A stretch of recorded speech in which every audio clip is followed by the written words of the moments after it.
E aí, vamos começar mais uma aula. Nós vamos começar agora a semana 3 do PET 6 e figuras de linguagem. A figura de linguagem, elas são recursos que a gente usa no dia a dia e geram um efeito conotativo na nossa fala. A gente usa como figuras de linguagem, né, como efeitos no discurso, discursivos. Então, nós vamos falar sobre cada item com exemplos para vocês entenderem melhor. Metáfora é uma comparação implícita. O que significa isso? Metáfora e comparação basicamente são parecidas, só que na comparação a gente usa termos como, tanto, quanto, e na metáfora a gente não usa. A gente usa o termo sem fazer essa comparação. Na verdade é uma comparação implícita, ou seja, está escondida, certo? A vida é uma nuvem que voa. Já teve um exemplo desse num outro PET, acho que não no oitavo, mas já teve. A vida é uma nuvem que voa. Na verdade, a vida não é uma nuvem e nem voa. Né? Mas por ser uma metáfora, a gente pode falar mesmo. Né? Seus olhos são duas azeitonas apaixonadas. Nossa, que linguagem literária. Azeitonas porque provavelmente são verdes, né? Fazendo uma analogia ali. E você observa que o olho não é uma azeitona. Né? Então é uma metáfora, certo? Eu coloquei ali que é uma chamada, é uma comparação, né? Só que ao contrário da metáfora, nesse caso, a comparação é explícita. Na metáfora ela é implícita, ela está escondida. Seus olhos são como jabuticabas. Se eu falar que seus olhos são jabuticabas, seria metáfora. Olha como são parecidos. Personificação, você dá características humanas a um jardim, a algo que não tem vida, um objeto. Né? Eu podia ver o cansaço rastejando-se no chão e vindo em minha direção. Isso jamais vai acontecer. São formas, são figuras. Uma linguagem figurada. Tá? A metonímia, você substitui o termo por outro.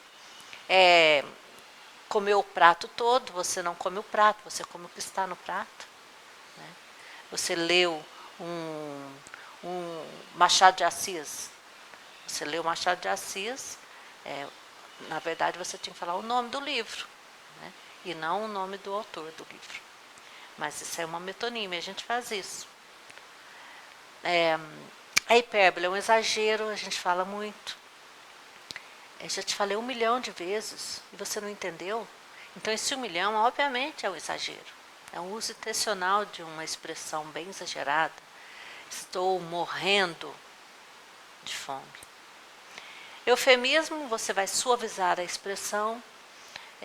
Ao invés de eu falar que alguém roubou, eu posso usar um termo suavizando a expressão, dizendo que a pessoa usufruiu de algo que não é dele, né?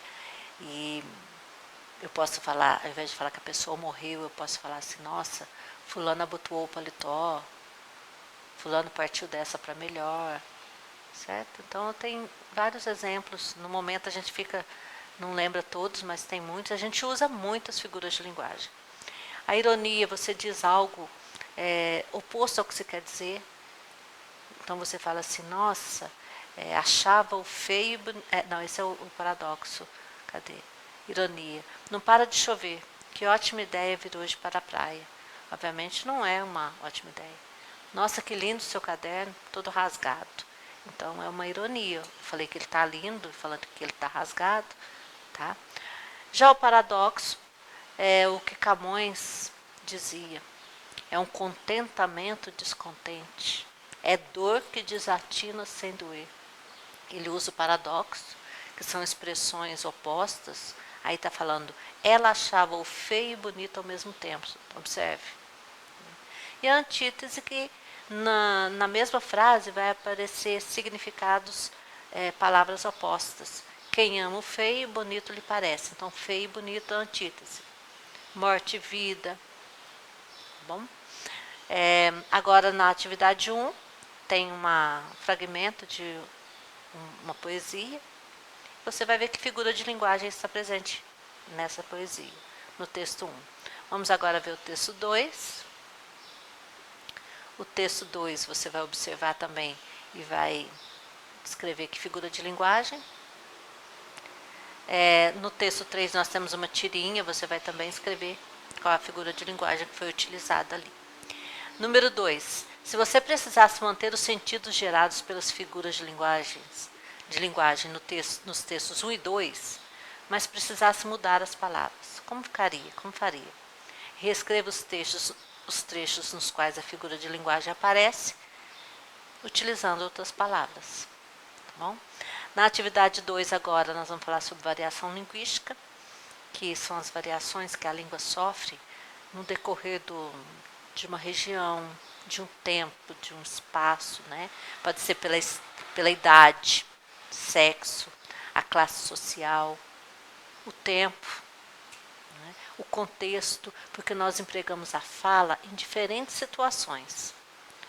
A fala é diferente, a gente escreve diferente da forma como a gente fala, porque na escrita tem uma convenção, né?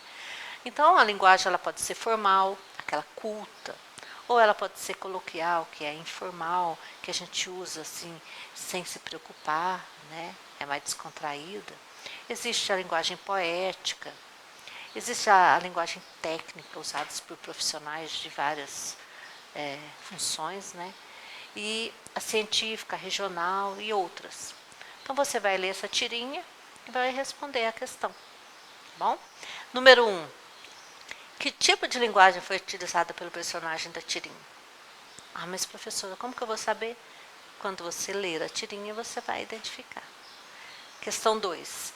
Que fator fez com que a linguagem fosse empregada? Com que essa linguagem, esse tipo, fosse empregado? Por que será que foi? 3. Destaque os tipos de alterações notadas em relação ao que é considerado padrão. Mudança na forma de pronunciar as palavras novas que são os neologismos, com sentidos diferentes, mudança na estrutura das palavras e frases, como acréscimos ou supressão, retirar letras, junção de palavras e outras. Então, você vai ver que tipo de alterações foram notadas. Tá? Na questão 4, você nota que as mudanças destacadas na questão anterior também acontecem em sua fala ou no modo de falar das pessoas de sua família ou comunidade? Você está perguntando. Você pode dar um exemplo? Escreva aí. E a questão 5, você vai transcrever para a norma padrão, para a linguagem culta, as falas ditas pelo personagem Chico Bento na tirinha. Cuidado, aí está pedindo para você transcrever. Porém, o personagem Chico Bento, ele só é conhecido por essa característica. Não podemos descaracterizar o personagem, mas podemos responder essa questão sem problema. Até a semana 4. Tchau, tchau.